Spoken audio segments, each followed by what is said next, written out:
Brentford kept going. Yeah, Chelsea 2, Brentford 0 then is how it finishes. Victory for Rosenior's debut then at Stamford Bridge. Mark with us. Craig, as I mentioned, you kept an eye on this for us. We get no Liam Rosenior quotes of that because I'm kind of thinking he's said already in his early tenure some kind of questionable things in terms of his rhetoric, so I don't know what he said. Is it fair to say the scoreline doesn't quite reflect what happened in this game? 100%. It was two mistakes, certainly the second one from Collins, who put Kelleher, who's been brilliant, under pressure. If you watch this game, and I don't know, that's why I'm intrigued to know what Rosenior is going to say about it, or has said about it. Chelsea, and I don't say this lightly, they got battered, outplayed for the bulk of this game. They had their moments, but if you'd have looked at these two sides and said, one of them lost 3 or 4 top players in the summer, and the other one has spent millions, you'd have thought Chelsea had lost the players and Brentford had spent the millions, because the way that Keith Andrews' side played was terrific. They sat Chelsea back on their heels. They punched Chelsea in the nose several times, and they were frightened to press Brentford because they were playing round them. And they had, you know, the big fella up front who was always a threat. They had Jensen playing some stuff. They just played. This sounds strange because they lost. But they lost this game because they had 2 poor moments in the match, and their finishing was very poor. And to be fair to Robert Sanchez, he had the stinker in midweek, but he made a couple of good saves. Right. But in terms of what Liam Rosenior takes from this game, he takes 3 points. And run, is that basically and absolutely runs. Because if they play like this, Chelsea that is, most teams in the Premier League will beat them. And Brentford, who were 5th, I think, going into this game, which is a testament to them with their squad, they played by far the better football in this game. They had the Chelsea fans moaning and groaning at home. The fact that they didn't score was down to them, but they completely bossed this Chelsea side. So I think there's a lot of questions there for Liam Rosenior about how he's going to approach at the games and what he's going to bring to this Chelsea team, because how they played today was a bit of a head-scratcher. Well, we saw how they're going to play against Arsenal midweek. I mean, it's open.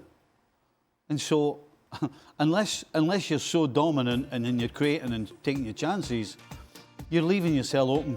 And a team like... I don't think we give Brentford enough kudos that they actually play some good football. We know that they compete, and we know that they'll play the ball forward early if it needs be. But in this game, they showed us actually they can knock the ball around.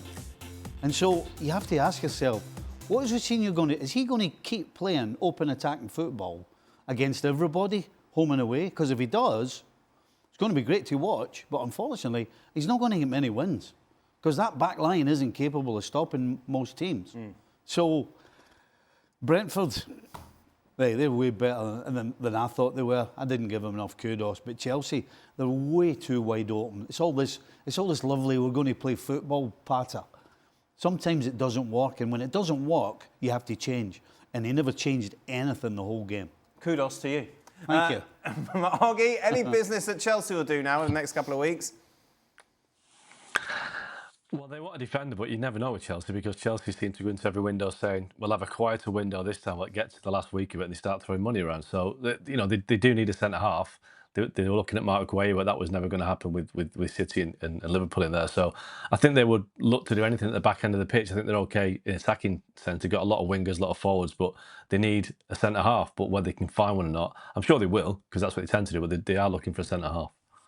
Let's check out what else happened today in another new low, if you like, for Thomas Frank at Spurs. As West Ham get a much-needed victory, of course, in their quest for survival. Taking a look at what that means, they, of course, still sit in the relegation zone, 5 still adrift of Nottingham Forest. For Spurs, they sit 14th. They don't have to worry about relegation, but Thomas Frank most definitely has to worry about his future.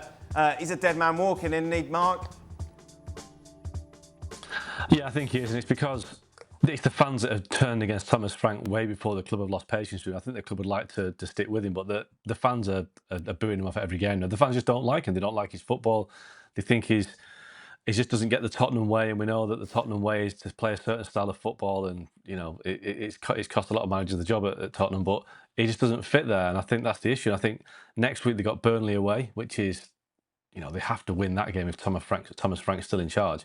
And if you look at the games they got in February, they've got United and City, they've got Arsenal and Newcastle, so he really, really needs to get a result next week if he's still there. But I think the case is that the fans have turned. It's a case of Tottenham. Can they find somebody who can replace him until the end of the season? Then they can do this, search for a manager in the summer. But they're in a bit of a mess, Tottenham. They really are. I mean, they're not going to be in a relegation battle. It's like last season, isn't it? They're way down the bottom half of the table, not at risk of relegation, but going nowhere. And I think, Thomas Frank is going to be very, very lucky to see out the season if he sees out the month. No, it's results and it's performance, isn't it? I mean, they can't. They're not borderline unwatchable. They're just unwatchable. And you look at the expected goals, for instance, in that game against West Ham. West Ham, who are one of the worst teams thus far in the league going forward, they are so blunt going forward. They don't create many chances. We're almost double Tottenham at home, and it's not an anomaly. And it's okay when, you look at Brentford. Stevie talked about, we were talking about Brentford and how they played some really good football. That's a sea change for how they did it. They're starting to play some good football. They're seeing what Keith Andrews is working on in the training field. What got Thomas Frank his name at Brentford was sitting in, was physicality, was long balls over the top for Mbumo, and it was Ivan Toney before, and Johan Visa, who would run in behind. It was Norgard in the middle, they were digging away. Yep. And that was okay for Brentford. That was okay, but he's gone into Tottenham and he's tried to do something similar. And at the start of the season, it was all right. Man City away, you thought, well, organised, City away, not much possession, that's clever. But when you're playing that way against some of the poorer teams in the Premier League, at home, and you're not getting results, the only way to satisfy supporters when you're watching such dire football is when they leave a ground and they got 3 points. Mm-hmm. It's a bit like when Mourinho was at the end of his tether at a few clubs. The only way you can sell that type of football to supporters is victories and success. There is nobody buying football like that when the results are not there. That's the only thing that's going to keep you alive. When your performances are as dull as Tottenham's are, then there has to be something tangible on the league table, and there is not. Spurs fans want Xavi Alonso, Mark. Xavi Alonso for Tottenham? Yeah, I'm not so sure about that. Yeah. I mean, Ryan Mason's available again. He lost his job at West Bromwich, so Ryan Mason could step in for the rest of the season.